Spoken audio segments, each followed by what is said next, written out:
The scent of fear is a metallic, living thing.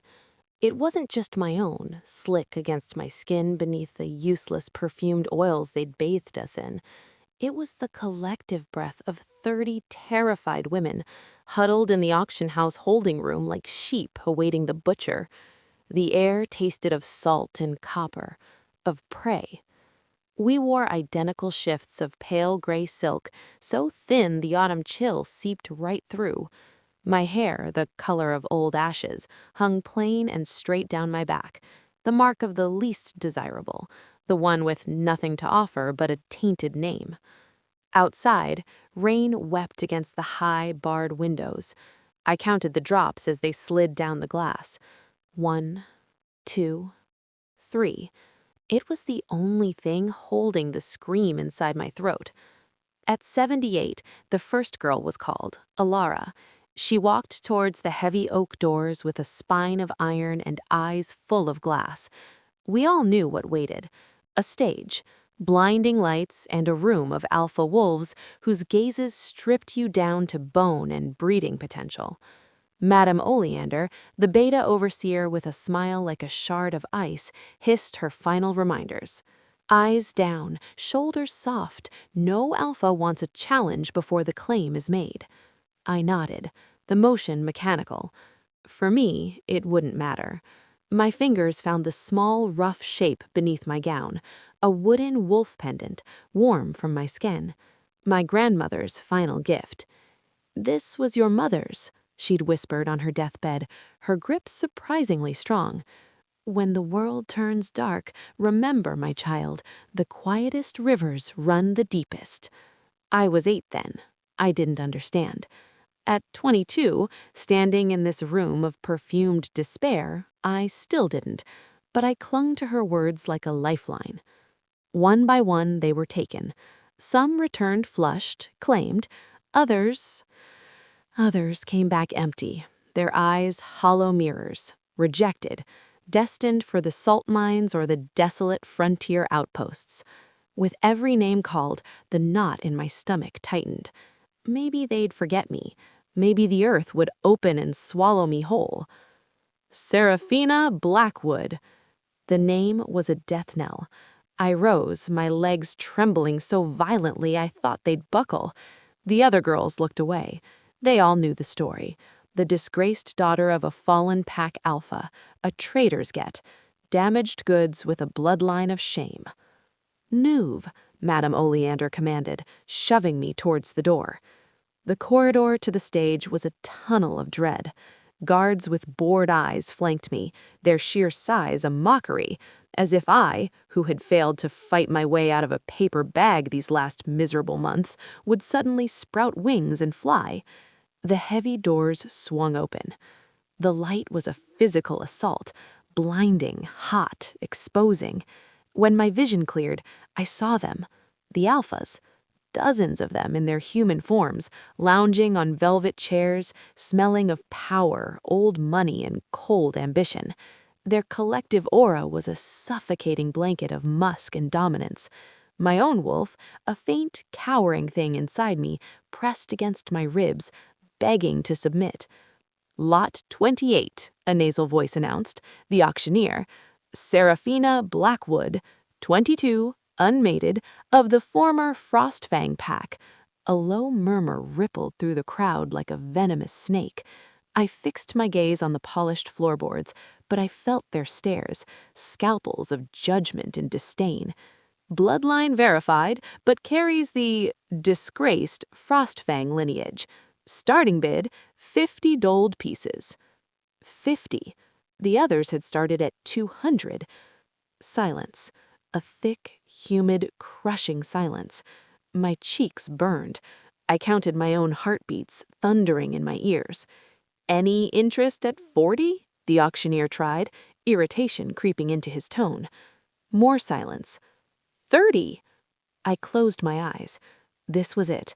A public erasure, not even worth the price of a good hunting hound. "Should there be no takers," the auctioneer said loudly, "she will be remanded to the sulfur pits of the eastern wastes." Just as he raised his gavel, a voice cut through the stillness. It wasn't loud, but it carried the weight of a mountain. 1,000 gold pieces. The room didn't just go quiet, it went dead. The very air froze. My head snapped up, breaking every rule. I had to see. There, in a shadowed alcove at the very back, stood a man. He was taller than the others, broader. He wasn't lounging, he was a statue of contained power. His hair was the color of a raven's wing, tied back from a harsh, beautiful angles. And his eyes, even from across the room, they glowed like molten gold in the dim light. The auctioneer sputtered. My Lord Alpha, forgive me, you said 1,000? Unless, the man said, his voice a low rumble that vibrated in my bones, someone wishes to dispute my claim. No one moved. No one breathed. Sold, the auctioneer squeaked, banging his gavel, to His Royal Majesty Alpha King Lysander Stormcrest. The world tipped on its axis. The Alpha King, the man whose armies had shattered my father's rebellion, the man who had ordered his execution. Why? Why would the most powerful wolf in all the territories spend a fortune on his enemy's worthless daughter? Was this some cruel extended punishment? A clammy-handed attendant steered me off the stage into a small, windowless office. A nervous beta official pushed a parchment across a desk. Sign. It formalizes the transfer of ownership. My hand shook as I took the quill. Why? I whispered, the words scraping my throat raw. Why would he want me? The beta didn't look up. It is not for us to question the king's will. I signed my name, the ink blotted by a falling tear. The official took the paper and scurried out, leaving me alone with the echo of my panic. I pressed against the cold wall, the wooden wolf pendant clutched in my fist. The door opened again. It was him. King Lysander Stormcrest filled the doorway, his presence sucking all the air from the small room. Up close, he was younger than I had imagined, perhaps in his 30s, but his eyes held ages of storms. A silver scar like a bolt of lightning marked his temple. Those molten gold eyes swept over me, analytical, cold. Look at me, he commanded. My gaze kept lowered, years of training battling the sheer force of his will. His voice dropped, layered with an alpha command that my body could not disobey.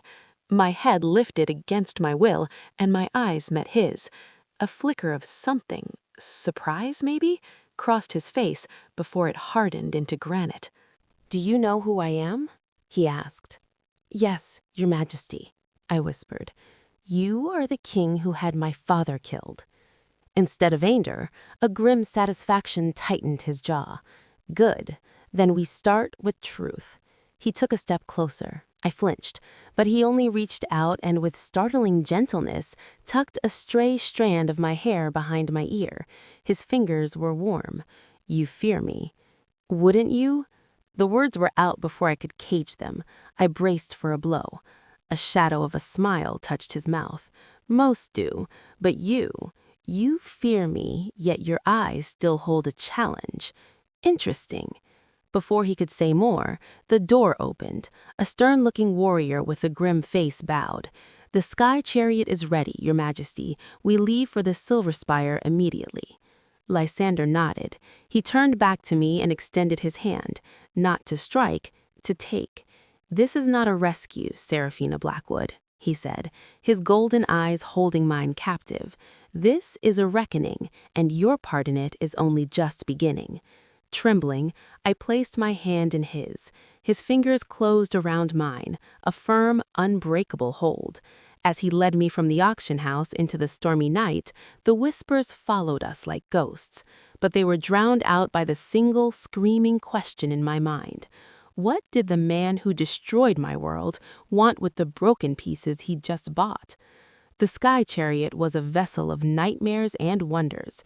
It didn't roll on wheels, but glided a hair's breadth above the rain-slicked cobblestones, humming with a low magical energy. Inside, it was lined with obsidian velvet, the color of a starless midnight. I sat rigid on the seat opposite the king, my damp, thin gown clinging to me, the chill seeping into my marrow. Lysander Stormcrest studied me as the city of Lunaris fell away behind a curtain of silver rain. He had not released my hand until I was inside, and the ghost of his grip still burned on my skin. "You're trembling." His voice cut through the hum of the engine. "I'm cold." The lie was automatic, a defense carved by years of survival. Without a word, he shrugged off his heavy, fur-lined cloak, midnight blue embroidered with silver constellations, and leaned forward. I stiffened, expecting a trick, a cruelty, but he simply draped the impossibly heavy, warm fabric around my shoulders. The weight of it was an anchor. The scent of him, snow-kissed pine, crisp ozone, and something wild and untamed engulfed me. A traitorous warmth spread through my core, my inner wolf stirring with a quiet, confused whimper.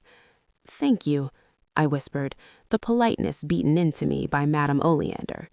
"Do not thank me," he replied, settling back. His gaze was relentless. "I did not purchase you out of kindness. The cloak is to ensure my property does not arrive with frostbite." Property. The word was a slap. It should have filled me with rage. Instead, a strange numbness spread. This was my reality now. I was a thing owned. Why? The question tore from me, raw and desperate. If it's not kindness, if it's not revenge, then what? Am I a pawn? A message to the remnants of my father's pack? The chariot began its ascent, climbing the sheer face of the Silver Peak Mountains. Through the window, the world dropped away into a chasm of mist and ragged rock. "Your father," Lysander said, his voice devoid of emotion, "was a short-sighted man who sold his pack's soul for a whisper of power. His rebellion was a minor inconvenience, crushed 5 years ago. I do not waste my time on the ghosts of minor inconveniences." "Then look at me," I pleaded, shock making me bold. "What am I to you?" Moonlight broke through the clouds, illuminating the harsh planes of his face, catching the silver scar. "You are a question, Seraphina Blackwood, one I have been trying to answer for a very long time." He fell silent then, and no amount of pleading would pull more from him. The journey stretched on in a tense, unbearable quiet. I wrapped his cloak tighter, drowning in his scent, hating the small, terrified part of me that found a shred of comfort in it. The Silver Spire was not a palace. It was a blade of moonstone and steel thrust into the heart of the sky. We landed on a platform that seemed to hover over nothingness. The air was thin, sharp, and tasted of ice and altitude. Guards in silver armor snapped to attention, their eyes flicking to me with poorly concealed shock. A woman awaited us, her back straight as a ruler, her gray hair in a severe crown braid. "Your Majesty," she said, bowing, "we were not informed of your return tonight, or of a guest." "Plans changed, Matron Helene. This is Seraphina. She is to be housed in the Moonfall Tower. See that she has a bath, appropriate attire, and food. I will attend her in 2 hours." Matron Helene's eyes swept over my bedraggled state, her lips pinched. "Of course, Your Majesty." Lysander turned to me. "Go with her. Do as she says." It was an order, flat and final. Matron Helene led me through corridors that were less halls and more like carved ice caves, glittering with embedded crystals that glowed with their own soft light. We entered a circular room at the top of a slender tower. One entire wall was a curved window looking out over a sea of clouds, the mountains piercing through like black teeth. A bed hung with silvery gauze dominated the room, and a fire crackled in a hearth of white stone. "The bath is through there," Helene said, her voice crisp. "I will send a girl with clothes. You will wait here for the king." When she was gone, I stood in the center of the impossible room, feeling like a weed in a diamond garden. This wasn't a cell, but it was a cage nonetheless, the most beautiful one imaginable. My fingers found the wooden wolf pendant. The quietest rivers run the deepest. What did that mean here at the top of the world? The bath was a steaming pool sunk into the floor, scented with night-blooming jasmine. I sank into it, wanting to scrub away the auction block, the fear, the scent of the crowd. But I couldn't wash away the confusion or the memory of Lysander's golden eyes. A young beta girl with fiery red hair brought a dress, a simple, elegant gown of dove-gray wool, soft and warm. It fit perfectly, another unsettling detail. I was standing at the colossal window watching the moon struggle through the clouds when the door opened without a knock. Lysander entered, changed into simpler black trousers and a tunic. He carried a small wooden box. "Sit," he said, gesturing to a chair by the fire. I obeyed, perching on the edge. He pulled another chair close and sat facing me, the box on his lap. The intimacy of the setting, the crackling fire, the moonlit tower, it was more unnerving than any interrogation chamber. "You asked me why," he began, opening the box. Inside, on a bed of velvet, lay a pendant. It was an exact match to my crude wooden one, but carved from milky moonstone, and it glowed with a faint internal light. My breath caught. "Where did you get that?" "It belonged to your mother," he said, his voice losing its edge, softening into something that sounded almost like grief. "Alara Moonshadow." Moonshadow, not Blackwood.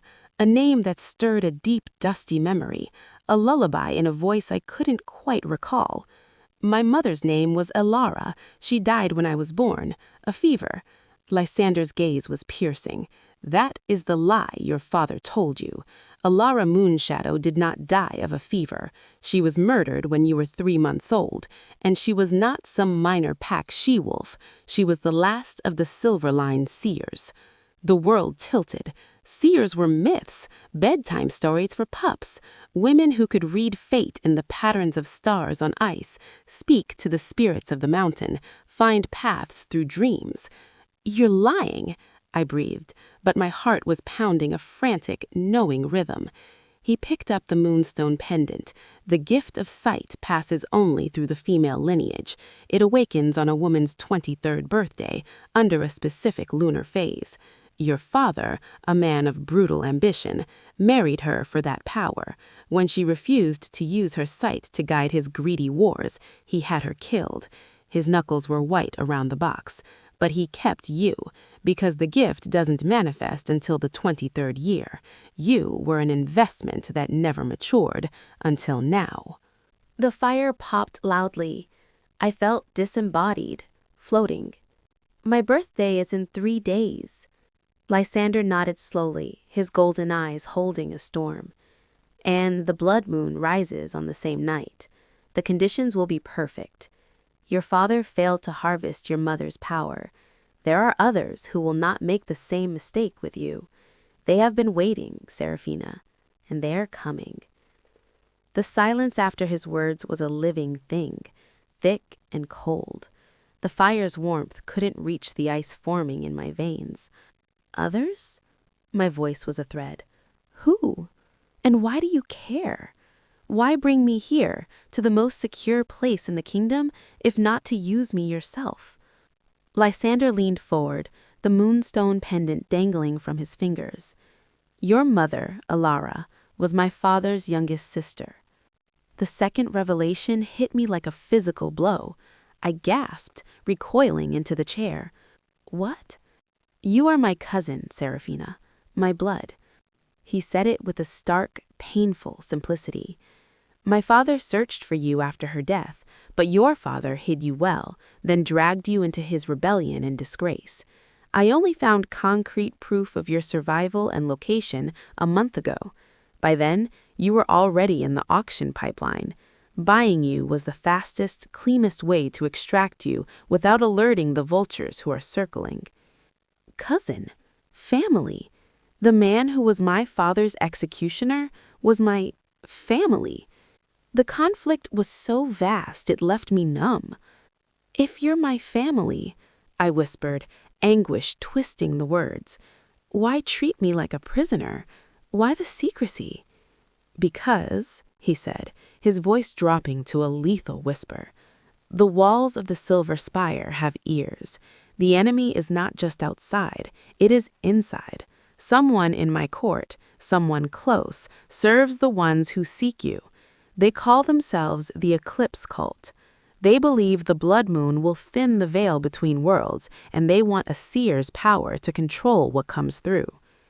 He placed the moonstone pendant back in the box and closed the lid with a soft, final click. For 3 days, you must be the most invisible person in this mountain. You must learn, and you must remember. What? I don't remember her. The site isn't about memory, he said, standing. It's about resonance. It's in your blood, in your bones. It's the reason you count raindrops to stay sane. It's the pull you feel to the moon, even when you can't see it. He was right. I always felt the moon, a constant, silent tug at my center. Your training begins tomorrow at dawn. Rest now. You are safe here tonight. He moved to the door, then paused. The wooden pendant you wear, it is a key, not just a trinket. Your mother made it for you. It will react to what is yours. Then he was gone, leaving me with a box holding a ghost, a head full of shattered truths, and a terror deeper than I'd known at the auction. Sleep was impossible. I paced the cold, moonlit room, the 2 pendants, one rough wood, one glowing stone, lying side by side on the bedside table. A key. To what? As the first hint of dawn tinged the clouds pink, a soft knock came. It was the red-haired servant girl. "My name is Bryn, my lady. The king asked me to attend you. He awaits you in the Starfall atrium." She helped me into a practical tunic and trousers of soft leather and sturdy boots. "The atrium is in the heart of the spire, my lady. It's where the royal family often communed." Her hesitation was telling. She led me down, deep into the mountain's belly. The air grew warmer, humming with a strange energy. The Starfall atrium was a cavernous space, but it felt like the inside of a geode. The ceiling was a dome of pure dark crystal through which points of light glittered like captured stars. In the center was a pool of perfectly still water that reflected the fake sky above. Lysander stood by the pool, dressed for training. He looked more like a warrior than a king. "The first lesson," he said without preamble, "is silence, not the absence of sound, the silence of listening." He gestured to the pool. "Sit, look into the water. Tell me what you see." I sat on the cold stone edge, peering at my own pale, worried reflection. "I see water. I see myself." "Look deeper." Minutes passed. I saw ripples from my own unsteady breath. I saw the shimmer of the fake stars. Frustration bubbled up. "This is pointless. I'm not a seer. I'm a failed daughter from a failed pack." "Your doubt is a wall you built yourself." His voice came from behind me, calm but unyielding. "Tear it down. Breathe. Feel the mountain. Feel the water. Feel the ancient things sleeping in the stone." I closed my eyes, trying to quiet the storm in my mind. I focused on the cool air, the mineral scent of the pool, the deep, resonant hum of the spire itself. I thought of my mother, a face I'd never known, Alara Moonshadow.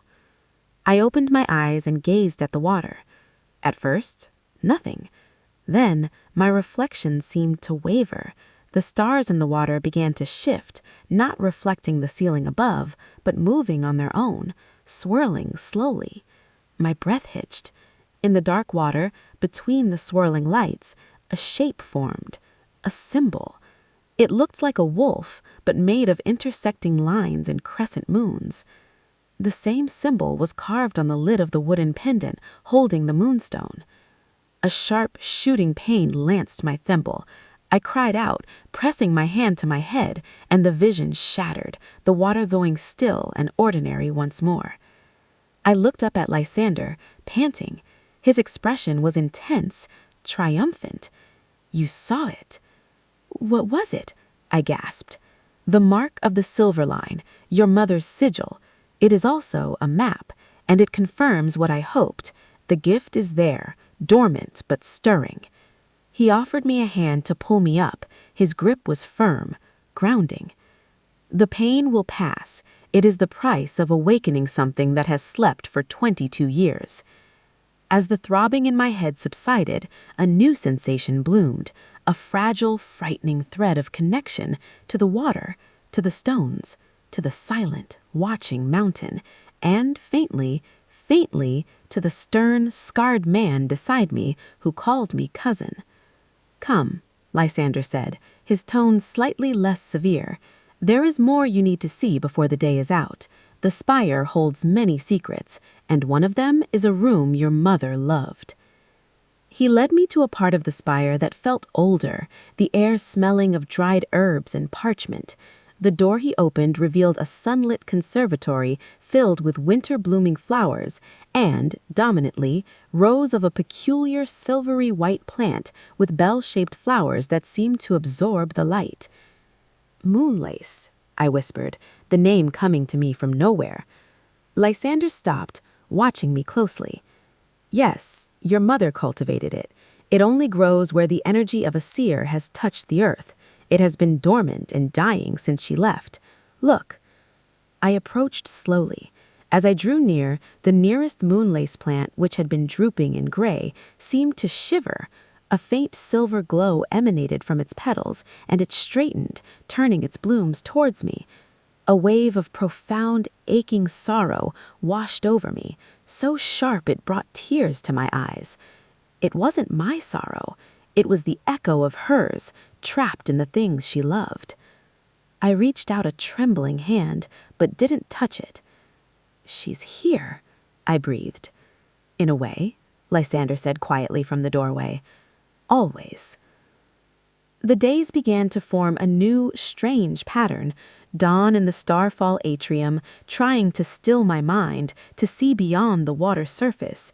I glimpsed fragments, a wolf with eyes of starfire, a crown of cracked ice, a door of black stone veined with silver light.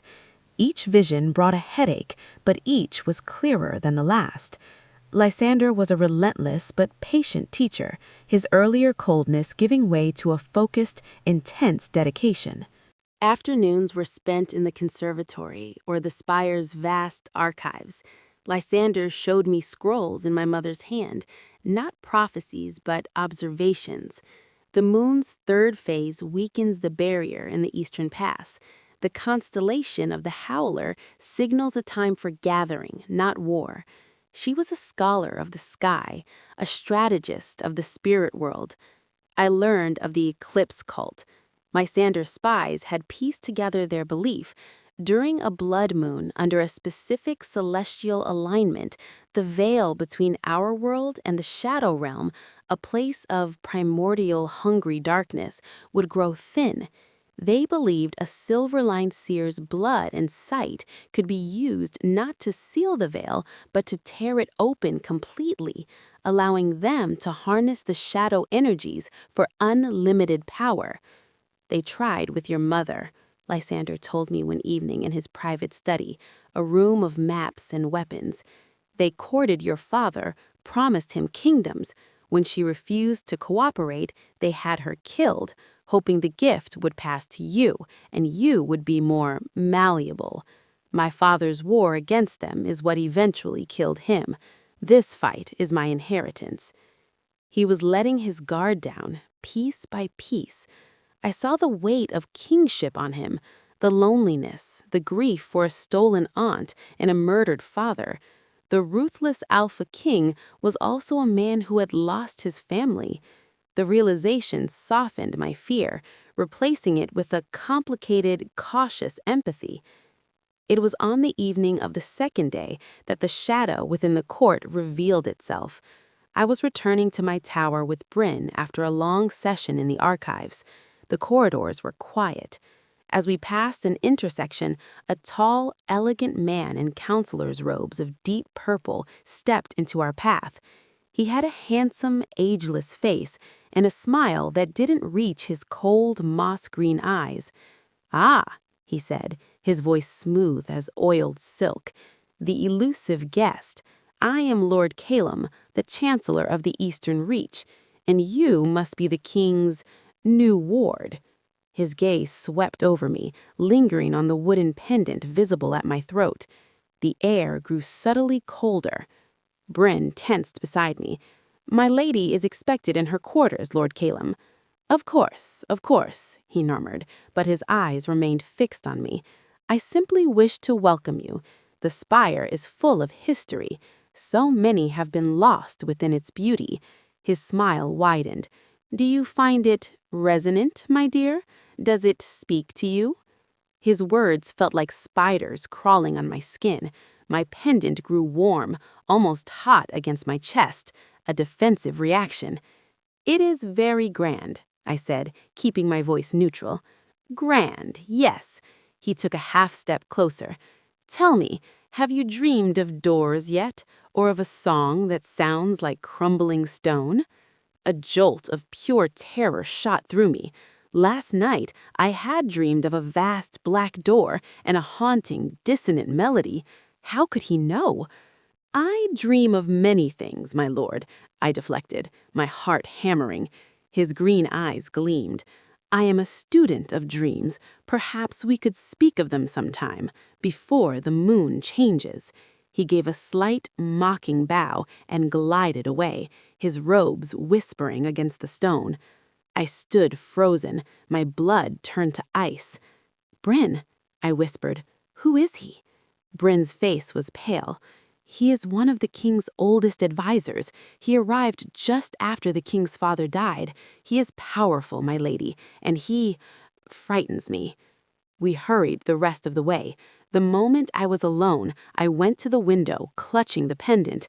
It was still warm. Lord Calum. The name rang in my head with the sound of a funeral bell. Lysander came to me earlier than expected that night, his expression grim. He sensed my distress immediately. "What happened?" I blurted. "Lord Calum, he stopped me. He asked about my dreams, about a door, a song." All the color drained from Lysander's face. The reaction was more terrifying than any roar of anger. It was the look of a man who has just found a deadly snake in his bedchamber. "He was not supposed to know you were here," Lysander said, his voice deadly quiet. "He is the one, the traitor in my court. I have suspected for years, but he is cunning, a master of masks. He must be the Eclipse cult's inside man." My heart hammered. He knew my dream. What does that mean? "It means," Lysander said, stopping before me, his golden eyes blazing, "the Eclipse cult's magic is already touching you. They are scrying your dreams, trying to find a way in. The blood moon is tomorrow night, Seraphina. They are making their move." He gripped my shoulders, his touch urgent but not painful. "Listen to me. The final ritual to awaken your sight fully, to claim it as your own, so they cannot steal it, must happen at the precise moment of the moon's zenith tomorrow night in the Starfall atrium. It requires focus, will, and an anchor to this world. I will be that anchor, but we must get through the next day and night. Calum will try to stop us, to get to you first." "What do we do?" "We change the plan," he said, a fierce, determined light in his eyes. "You will not return to this tower. You will come with me now to the most secure place in the spire, the Heartstone Chamber. It is warded with your mother's old magic. Not even Calum can penetrate it without alerting the entire mountain. You will stay there until the moon rises tomorrow." He didn't wait for agreement. He took my hand and pulled me from the room, into the dark, silent corridors. We moved like ghosts, avoiding the main passages. The spire, once a place of beautiful imprisonment, now felt like a hunting ground, and I was the prey. The Heartstone Chamber was not a room, it was a cavern. We reached it by a hidden door behind a tapestry in Lysander's own chambers, descending a narrow, winding stair carved into the living rock. The air grew thick, charged, humming with a power that made the hair on my arms stand on end. The cavern opened up around us, and I stopped, awestruck. In the center, rising from a pool of dark water, was a colossal crystal. It was clear as ice, but deep within it pulsed a gentle, rhythmic silver light, like a heartbeat made visible. The light reflected off hundreds of smaller crystals studding the walls, filling the space with a soft, ethereal glow. The energy here was ancient, maternal, and profoundly safe. The Heartstone, Lysander said, his voice hushed, the source of the spire's magic. Your mother called it the world's tear. Its energy resonates with your bloodline. Here you are protected. Here your gifts will be strongest. He led me to a simple pallet of furs near the crystal's base. Rest. I will have Bryn bring food and anything else you need. I must go and manage Calum. I must make him believe you are still in your tower, preparing, so he does not suspect this place. He turned to leave, but I caught his hand. The action surprised us both. Lysander, be careful. He looked down at our joined hands, then back at my face. The hard, kingly mask slipped, and for a fleeting moment, I saw the weary, determined man beneath him. The only thing that matters now is that you are safe and ready tomorrow night. Everything I have done for the last 10 years, every battle, every ruthless decision has been leading to this moment, to protecting what remains of my family, to stopping them. He squeezed my hand gently, a shocking gesture of warmth. Trust the stone, trust your blood. I will return before moonrise. He left, sealing the hidden entrance behind him with a low grinding of stone. I was alone with the beating heart of the mountain. Time lost meaning. Bryn came, her eyes wide with fear and excitement, bringing food, water, and a change of clothes. She couldn't stay. The silence after she left was absolute, broken only by the soft, rhythmic pulse of the Heartstone's light. I sat before the great crystal, my wooden pendant in one hand, my mother's moonstone one in the other. I didn't try to force a vision, I just breathed, in time with the stone's gentle pulse. I thought of my grandmother's words, the quietest rivers run the deepest. I thought of my mother, her laughter lost to time, her love sealed in a growing moonlace flower. As I sat there, a deep calm settled over me. The frantic fear of the auction, the confusion, the terror of Calum, it all began to recede, washed away by the silver pulse. This was where I was meant to be, not as a pawn, but as a key. I must have dozed, because the dream came not as a fragment, but as a clear, coherent vision. I stood in the starfall atrium. The blood moon hung huge and crimson in the crystal dome. Before me was the black door from my earlier dream, now real, veined with silver light. From behind it came the crumbling stone song, but now I could hear words in it. Blood of the line, sight of the soul, open the way, make us whole. A figure stood before the door, Lord Calum, but transformed. His elegant robes were gone, replaced by dark ritual vestments. In his hands was a dagger of obsidian, and kneeling before him, bound in chains of shadow, was Lysander. The anchor must be sacrificed, Calum's voice echoed, twisted and multiplied. The king's life for the door's price. I tried to run, to scream, but I was frozen, a ghost in my own vision. Then a new voice, gentle and firm, spoke beside me. The door can be sealed, not opened. The price is will, not blood. I turned. A woman made of shimmering moonlight stood there. Her eyes had mine, but filled with a sorrowful wisdom. My mother.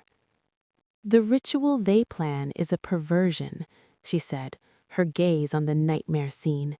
The true ritual requires the seer to stand at the threshold and choose, to choose light over shadow, connection over conquest.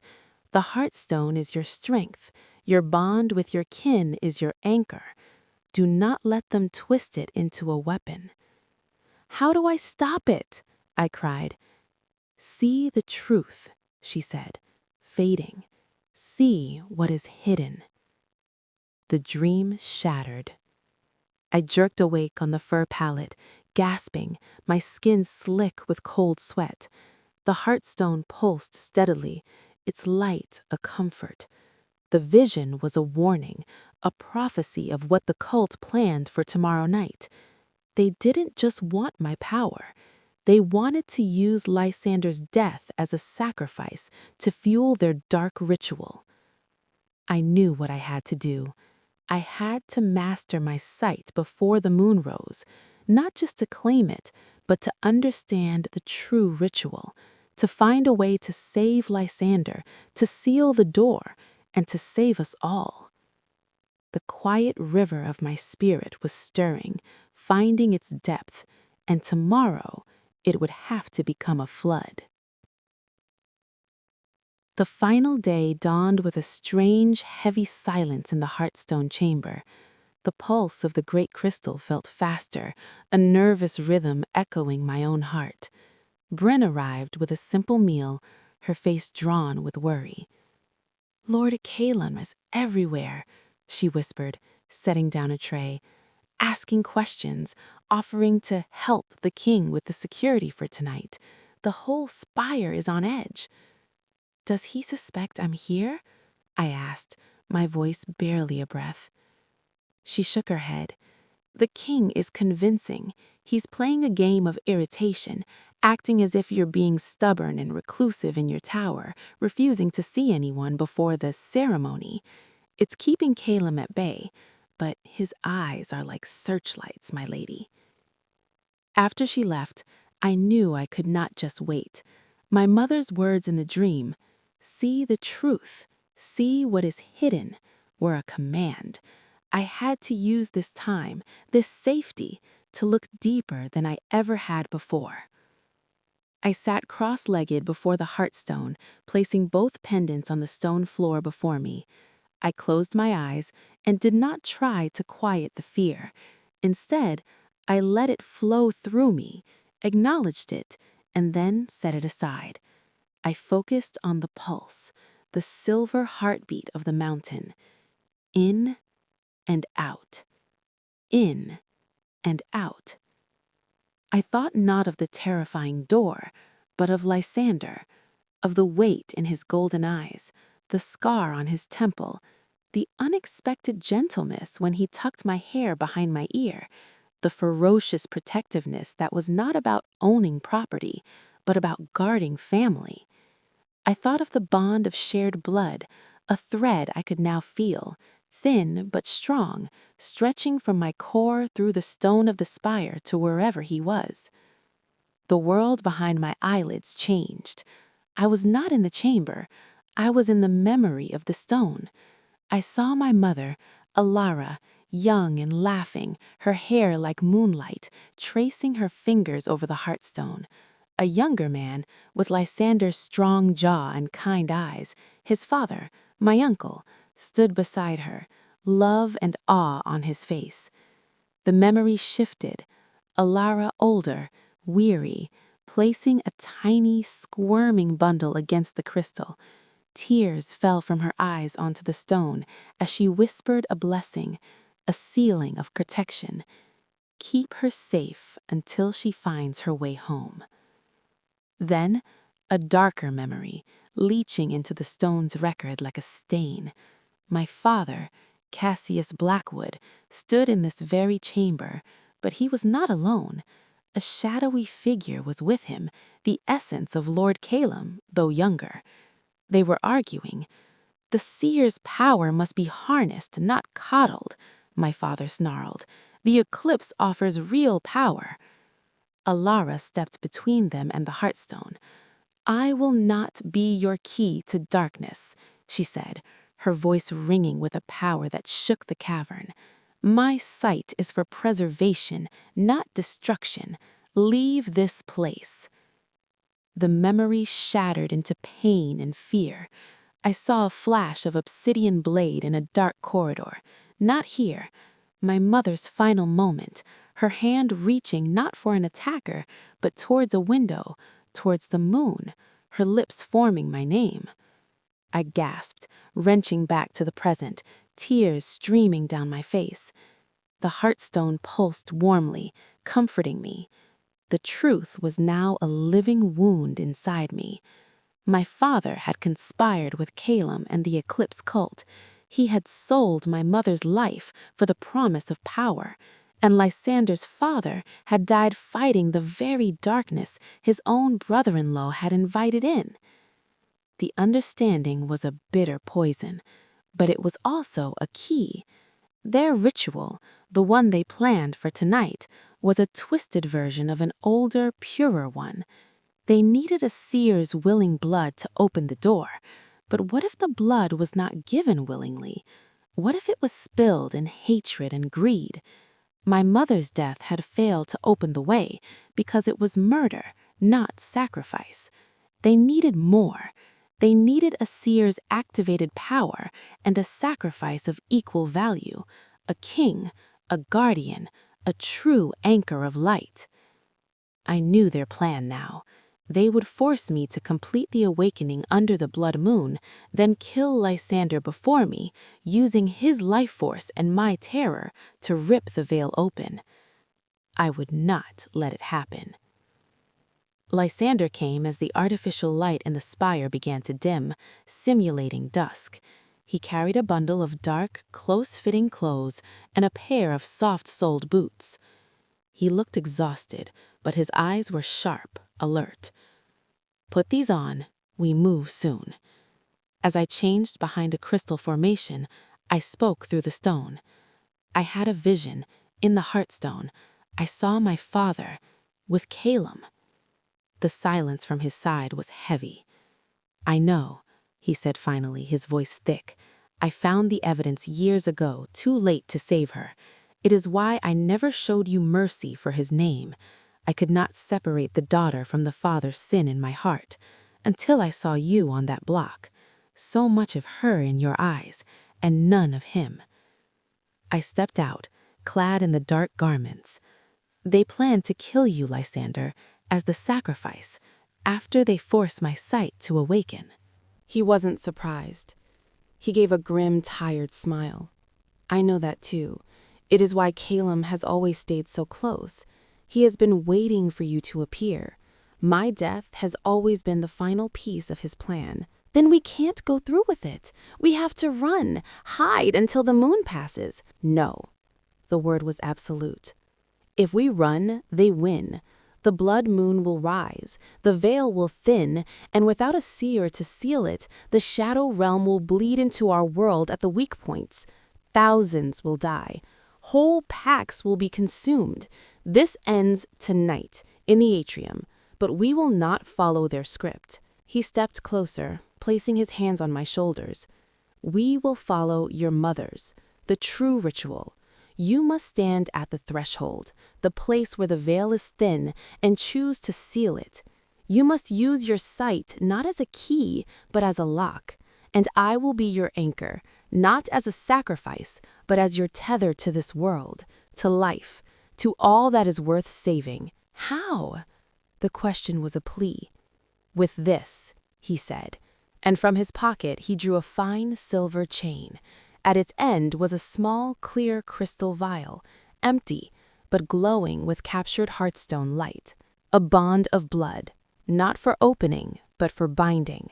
A drop of your blood and a drop of mine, mingled in this vessel blessed by the stone. It represents our covenant, our shared purpose. It will ground you when you face the dark. It will remind you what you are fighting for." He pricked his thumb with a dagger and let a single ruby drop fall into the vial. It glowed brighter. He offered the dagger to me. My hand shook as I took it. This was it, the point of no return. I pricked my own thumb and let my blood fall into the vial. The two drops met and swirled together, silver and crimson light intertwining before settling into a steady, unified glow. Lysander sealed the vial and hung the chain around my neck, next to my wooden wolf. "When the moment comes, hold this. Feel the bond, see the light, and seal the door." A distant, discordant bell began to toll. Not the spire's normal chimes, but a harsh, alarming sound. "That's the perimeter alarm," Lysander said, his face hardening. "Calum is making his move early. He's forcing our hand. Come, it's time." We slipped out of the Heartstone chamber and into the secret passages. The spire was in chaos. We could hear shouts, the clash of steel, not just in the distance, but echoing through the main halls. Calum hadn't just come for me, he'd brought Eclipse cultists with him, and they were fighting Lysander's loyal guards. "We have to get to the atrium," Lysander growled, drawing his sword. "It's the only place with the confluence of energies you'll need." We ran through the trembling stone passages, the sounds of battle growing closer. Just as we reached a junction leading to the main corridor to the atrium, a group of 4 black-robed cultists rounded the corner, their eyes gleaming with fanatical zeal. "Take the seer," one hissed. Lysander moved like a storm. He shoved me behind him and met their charge. He was a whirlwind of silver steel and lethal grace. He was the Alpha King, and he was magnificent. 2 cultists fell before they could blink. A third lunged at me, and I reacted not with thought, but with instinct. My hand shot out, not to strike, but to push. A wave of silver energy, visible as a shimmer in the air, burst from my palm. It didn't harm the man, but it threw him back against the wall with a soft thud, where he slumped unconscious. Lysander dispatched the 4th and turned to me, panting, a look of stunned pride on his face. "Your power defends, it does not attack, just like hers." We burst into the Starfall atrium. The scene was a nightmare made real.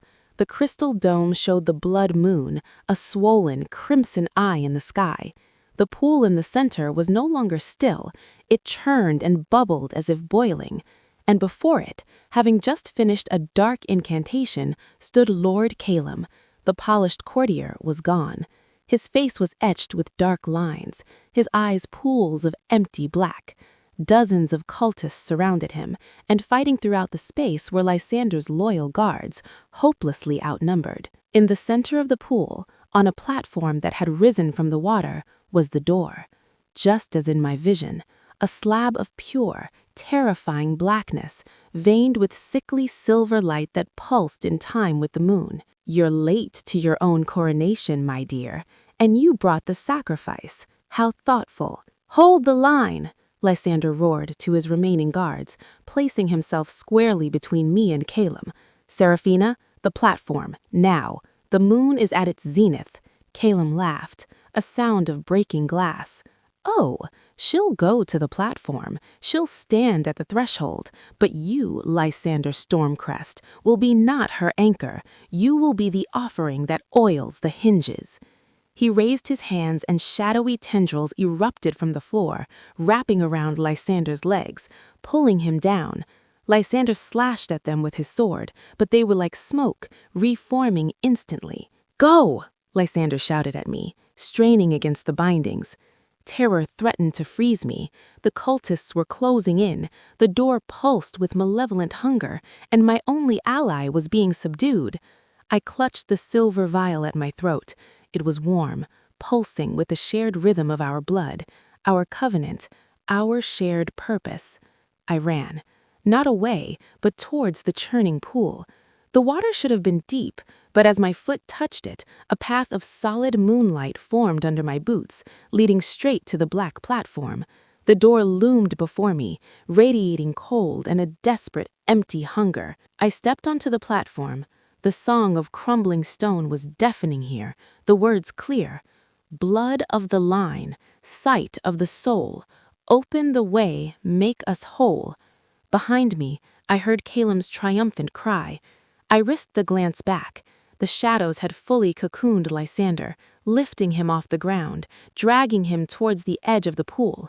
An obsidian dagger appeared in Calum's hand. The sight crashed over me then, not as a gentle wave, but as a tsunami.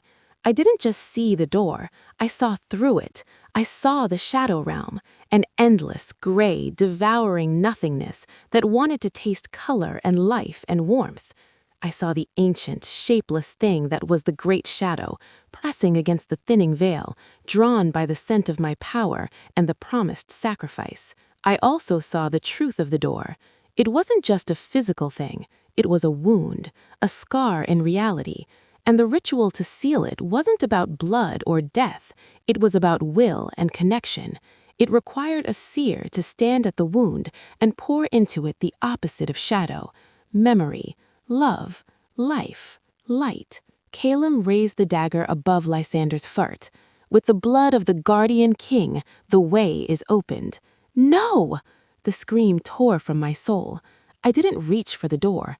I turned my back on it. I faced Lysander, my cousin, my protector, my family.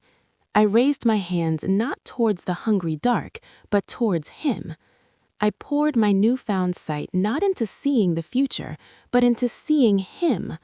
I saw the boy who lost an aunt, the prince who lost a father, the king who carried a kingdom's weight, the man who bought a broken girl to save a legacy.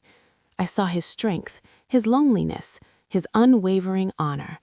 I saw the light in him, a fierce, stubborn, golden flame. And I pulled on the silver thread between us, the bond of blood now made tangible by the vial glowing like a star against my chest.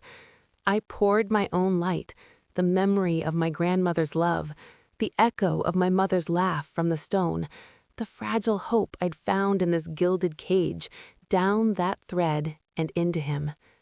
The silver vial blazed, the light shot from it, a brilliant cable of pure energy, connecting my heart to his. The shadowy bonds holding Lysander combusted into nothing under that light.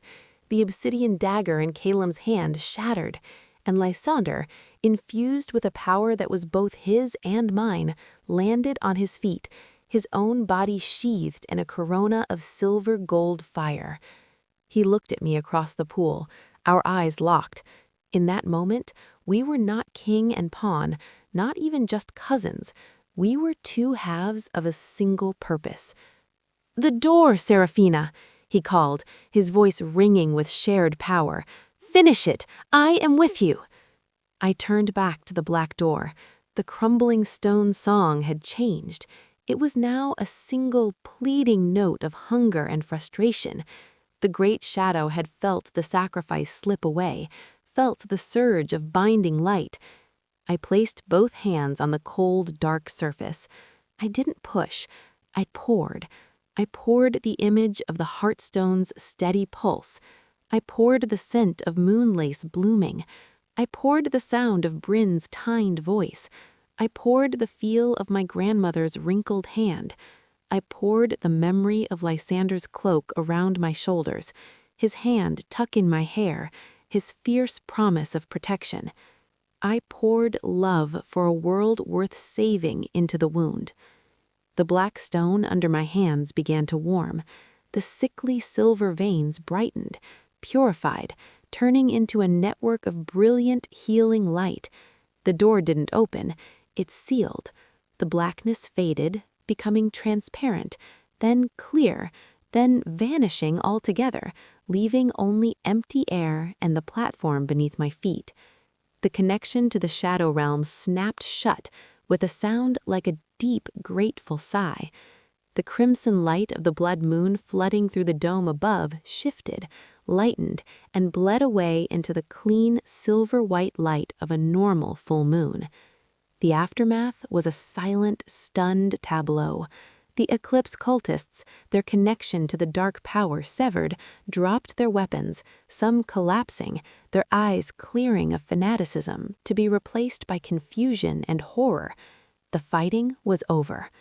Calum stood alone by the now calm pool, his dark markings fading, leaving him a pale, gaunt shell of a man.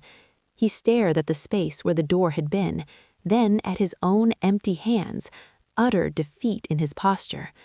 Lysander waded through the pool, the water now placid and cool, and climbed onto the platform beside me. He didn't embrace me. He simply stood shoulder to shoulder with me, looking at where we had faced the end of everything. "You did it," he said quietly, awe in his voice. "You sealed it with memory, with life. It was our bond, the vial, the light. I couldn't have done it without that tether." He finally looked at me, and the fierce king was gone. In his eyes was only the weary, grateful man, and I would have been lost to the shadows without you. Guards moved in, seizing the broken cultists and a resisting Calum. As they led him away, he looked at me, and for a second the mask of the charming chancellor was back, twisted with bitter irony. You have your mother's stubborn heart, and it has doomed us all to a lesser world. He said it as if a world without consuming shadow was a prison. Lysander's face was stone. Take him to the deep cells. He will answer for his treason and for the murder of Alara Moonshadow. The names spoken aloud in this space felt like a blessing. As the atrium cleared, the normal sounds of the spire, the distant hum of magic, the sigh of the wind, seemed louder, cleaner. The threat was gone. We walked back to my tower in silence, but it was a comfortable, shared quiet, the kind that exists after a great storm has passed. Matron Helene was there, her severe face softer, her eyes holding a new respect. She bowed, truly bowed to me. My Lady Seer, the spire is yours to command. The title didn't feel strange. It felt like a cloak that finally fit. In the days that followed, there was no grand celebration.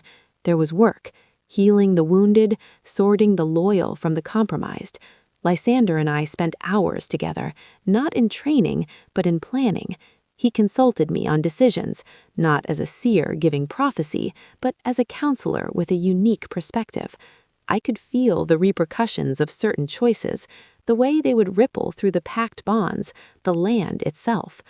I learned to use my sight as a gentle guide, not a forceful command. I planted a patch of barren earth in the conservatory and planted a moonlace seed. I tended it each day, pouring into it not just water, but the quiet joy of safety, of purpose. A week after the blood moon, a silver shoot broke through the soil. One evening, Lysander found me there, watching the tiny plant glow in the twilight. "It recognizes you," he said softly. "It remembers her through me," I replied. He stood beside me, the silence easy between us. "The noble councils are clamoring for a formal ceremony to acknowledge you as the returned Silverline Seer, to cement your place in the court." I looked at him, the moonlight catching the silver in his hair, the scar on his face. "Is that what you want?" He met my gaze squarely. "I want what you want, Seraphina. This is your home if you wish it to be. You are not property. You are not a pawn. You are my heir." The word hung in the air. Heir, not by blood alone, but by deed and by right. "I don't want to be a symbol in a court," I said slowly, the truth forming as I spoke. "I want to be useful. I want to help you heal what the cult and my father broke. I want to walk among the packs, not as a Blackwood or a Stormcrest, but as a seer who serves." A genuine smile, one that reached his golden eyes, transformed his face. "Then that is what we shall do, together." It was a promise of a future, a partnership, a family rebuilt from the ashes of betrayal. The first journey was to the Frostfang territories, my birthplace, the land my father had betrayed. Lysander insisted on coming, not as a conquering king, but as my escort. We traveled with a small, trusted guard, Bryn at my side. The land was beautiful, but wounded. The people were wary, their eyes hollow from years of being led by a traitor and then occupied by a king's justice. They gathered in the main square of the stone-built town, their suspicion a palpable wall. Calum stepped forward and spoke, his voice carrying without shouting. "People of the Frostfang, 5 years ago I came here as an enemy to dethrone a tyrant. Today I return not as your king, but as an escort." He turned and gestured to me. "I bring you Seraphina Moonshadow, daughter of Alara, the last Silverline Seer. She has come home." A murmur went through the crowd. Moonshadow, a name of legend and light. I stepped forward, my heart in my throat. I wore simple gray, my wooden and moonstone pendants clear on my chest. I did not try to give a speech. I closed my eyes for a moment, breathing in the scent of pine and cold stone, feeling the pain and resilience of this place. I opened my sight, just a little, not to see the future, but to see them. Their fears of starvation, their grief for lost sons, their hope for the children playing shyly behind their legs. I opened my eyes and spoke from that place of connection. "I see your strength," I said, my voice clear on the thin mountain air. "I see the weight you carry, and the hands that are still willing to build. The past is a shadow. Let us not live in it.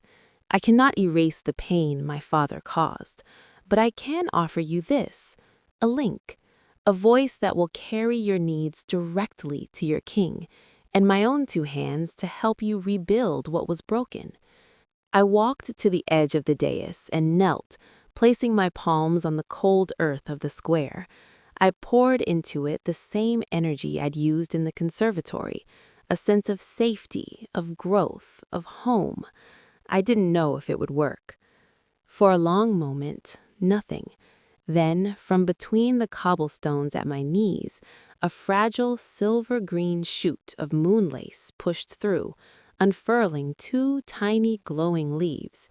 A collective gasp arose from the crowd. Then a silence deeper than before.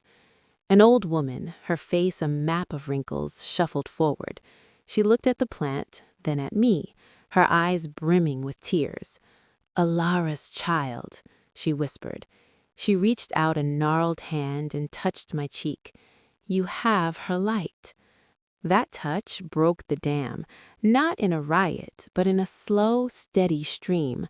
People came forward, not to bow, but to look, to whisper welcomes, to touch my hand. The suspicion melted into cautious, aching hope. Lysander watched from the side, his expression one of profound pride. He had brought a weapon to a political problem, but I had brought a healing. That night, we stayed in the old Alpha's lodge, now a dusty hall. As I looked out at the mountains under the gentle light of a normal moon, I felt a peace I had never known. This was where my mother had walked. This was a piece of my soul. Lysander joined me at the window. "You were magnificent today. You didn't rule them, you reminded them who they were." I learned from a good king, one who knows that true strength isn't in taking, but in protecting what's precious. He placed a hand on my shoulder, a brotherly, steadying touch. "We make a good team, cousin." "We do," I agreed, smiling at the stars. The auction block was a lifetime away. The unwanted girl was gone. In her place was a woman with a path, a purpose, and a family. The quiet river had found its course, and it was deep and strong, and it was just beginning to flow. Months flowed like the thawing rivers of spring. The Frostfang territories, under the careful stewardship of a new local beta, chosen with my and Lysander's blessing, began to truly heal. The tiny moonlace in the square grew into a thriving, silver-glowing patch, becoming a place of quiet reflection for the pack. News of the Moonseer's return spread, not as a call to war, but as a whisper of hope. Back at the Silver Spire, my life settled into a rhythm that was extraordinary and strangely normal. My tower room remained my sanctuary, but it was no longer a cage. It was filled with scrolls, with seedlings from the conservatory, and with the quiet hum of my own growing power. I learned to refine my sight, not through forceful visions, but through gentle sensing, feeling the health of the land from afar, understanding the emotional weather of the palace, finding lost objects for flustered servants with a nudge of intuition. My gift was a tool for service, and that gave it meaning. Lysander and I fell into a partnership that was the cornerstone of my new life. Mornings were often spent in his solar, a sunlit room cluttered with maps and reports. He would discuss trade disputes, border skirmishes, and petitions, and I would sit nearby, listening. Sometimes I would feel a subtle pull, a discordant note in the weave of a plan. send the grain convoy along the southern pass, I might say, my eyes distant as I traced an unseen thread. The northern route feels uneasy, not danger, but delay. A rock slide, perhaps, not yet fallen. He never questioned these insights. He would simply nod and amend the orders. My value was not in dramatic prophecies, but in this, keeping the machinery of a kingdom running smoothly, preventing small fractures from becoming larger ones. Other days, we walked the high battlements together, discussing everything and nothing. He told me stories of his father, of his own harsh training, of the weight of the crown he'd never expected to wear so young. I shared fragments of my childhood, the good moments with my grandmother, the crushing isolation after my father's fall. The more we shared, the more the bond of blood thickened into the bond of true kinship. He was my family, my protector, my king, and I was his seer, his counselor, his heir. The noble courts, of course, were not so easily satisfied with this quiet arrangement. The moonseer was a romantic, powerful figure, and my unmarried status, combined with my position as Lysander's heir, became a focal point for political scheming. Delegations arrived with portraits of eligible sons, brothers, and cousins, all hoping to tie their line to the newly resurgent silver line. Lysander handled them with a blend of irritation and dry amusement. Lord Braden presents his third son, a noted scholar of beetle migration, he deadpanned, tossing a gilded miniature on the table. He writes very passionate poems about carapaces, I'm told. I would laugh, but the pressure was a constant low hum. It came to a head during the midsummer court, a grand gathering of all the territorial alphas. I was seated at Lysander's right hand, wearing a gown of silver moon silk and the now famous pendants. The hall was a riot of color and noise, but my senses were stretched thin, trying to parse the swirling currents of ambition, loyalty, and intrigue. Lord Braden, alpha of the vast sun plains and a man with a bloated sense of his own importance, rose during the feast. "Your Majesty, we celebrate peace and new beginnings. What better symbol of a united future than a strong alliance? My heir, Gareth, is a warrior of great renown." He gestured to a hulking, proud-looking young man beside him. "A union with the Silverline seer would bind our packs in strength forever." A speculative murmur filled the hall. Gareth puffed out his chest, looking at me as if I were a prize stag he'd shot. Lysander's expression didn't change, but I felt the temperature near him drop. I placed a subtle, calming hand on the arm of his chair, a silent signal. Before Lysander could speak, I rose. The hall fell silent. I looked not at Braden, but at his son. I opened my sight, just a little. I saw not a warrior, but a petulant boy. I saw cruelty to horses, disdain for those weaker, and a greed that mirrored the Eclipse cult's hunger for shadow, though directed at land and title, not shadow. "My Lord Braden," I said, my voice carrying without effort, cool and clear. "I thank you for the honor of your proposal. However, my sight is not a dowry to be bargained with, and my hand is not a treaty to be signed. My duty is to the land and the people of all territories, not to the ambitions of one." I turned my gaze to the assembled alphas. "The Silver Line gift has returned not to create a new royal line, but to serve the old one, the line of stewardship, of protection. My place is beside my king, as seer and as heir. My loyalty, and the power that comes with it, is sworn to the unified 7 territories, not to any single pack through marriage." The silence was absolute. Then Alpha Ilara of the Whispering Woods, a fierce, older woman I deeply respected, slammed her tankard on the table. "Well said, seer. We have had enough of men selling women for power." A rumble of agreement, especially from the other female alphas and betas, followed.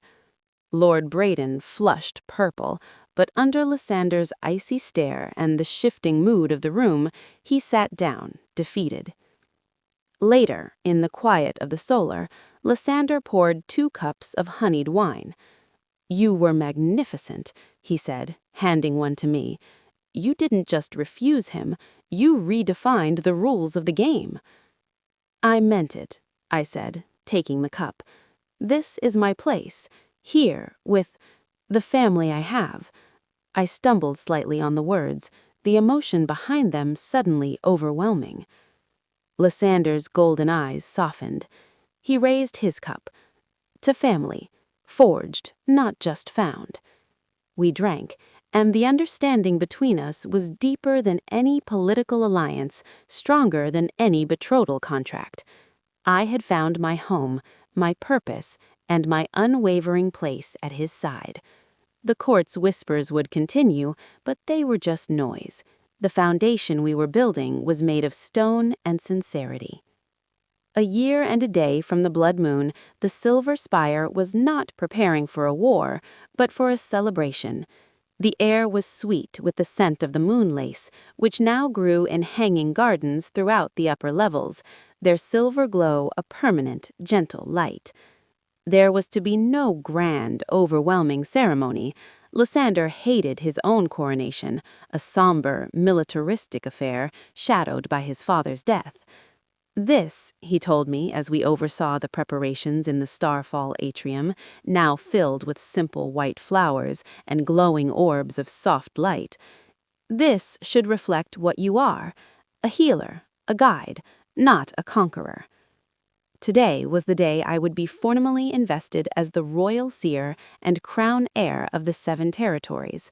The guests were few but significant, the trusted alphas, the Spire's household, and a handful of ordinary pack members from each territory, including the old woman from Frostfang who had first welcomed me. I felt no nervousness as Bryn helped me dress. The gown was the color of a winter sky at dawn, gray, blue, and shimmering. My hair was braided simply, crowned only with a delicate silver circlet fashioned like intertwined wolf tails and crescent moons. At my throat rested the trio, the wooden wolf, the moonstone, and the small crystal vial that still held our mingled blood light, now permanently dim, but warm. I walked into the atrium alone. The pool was still, reflecting the hundreds of soft lights. The assembled guests stood in a silent circle. At the far side, on a low dais, stood Lysander. He wore his formal black and silver, but he wore it easily, and his smile when he saw me was not a king's politic gesture, but a cousin's proud grin. I walked to him, feeling every eye on me, but sensing only goodwill, curiosity, and hope. I stopped before the dais. Lysander did not speak of laws or lineages. His voice was warm and personal, meant for me, but carrying to all. "Seraphina Moonshadow, you came to this spire as a question mark, a shadow of a past we wished to forget. But you have proven to be the brightest light we could have hoped for. You have turned a legacy of greed into one of guardianship. You have sealed wounds with memory and grown gardens in places of stone. Your sight sees not to control fate, but to walk beside it with compassion." He stepped down from the dais, so we stood as equals. He took the silver circlet from a velvet cushion held by Matron Helene. "Do you, Seraphina, swear to use your gift to guide, to heal, and to protect the people of these territories, to be a voice for the land itself, and to uphold the justice and peace we have built?" I looked into his golden eyes, my anchor, my family. "I swear it." Then, by the authority of the crown and with the witness of the people and the spirits of this mountain, he said, and gently placed the circlet on my head. It was lighter than I expected. "I name you royal seer and crown heir of the 7 territories. Your voice is my voice.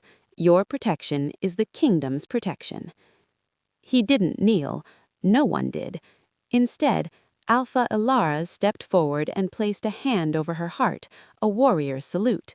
The old woman from Frostfang bowed her head, tears on her wrinkled cheeks. One by one, every person in the room, Alpha, Beta, guard, servant, made the same gesture of heartfelt acknowledgement. It was a recognition more powerful than any oath of fealty. The formalities melted into a feast held in the great hall, but it felt like a family gathering. I was passed from group to group, not to be admired, but to be spoken to. A young guard asked me to bless her newborn son's name. A cook asked me if I could sense the best place to plant her herb garden. I laughed, I talked, I listened. I was theirs. As the evening deepened, I found a moment of quiet on a balcony overlooking the mountains, now bathed in pure moonlight. The circlet was still on my brow, a comfortable, familiar weight. Lysander joined me, leaning on the rail beside me. Tired, hair apparent? Happy, I corrected, smiling up at the moon. Truly, deeply happy. Good, he said, his voice content. You know, the councils will start badgering me about my own marriage again now that you're settled. I chuckled. Let them. You'll find someone who sees the man, not just the crown. Someone with a spine of steel and a heart too big for her own good. Like my cousin? He asked, a teasing glint in his eye. Exactly like your cousin, but preferably not related to you. He laughed, a free, easy sound that was becoming more common.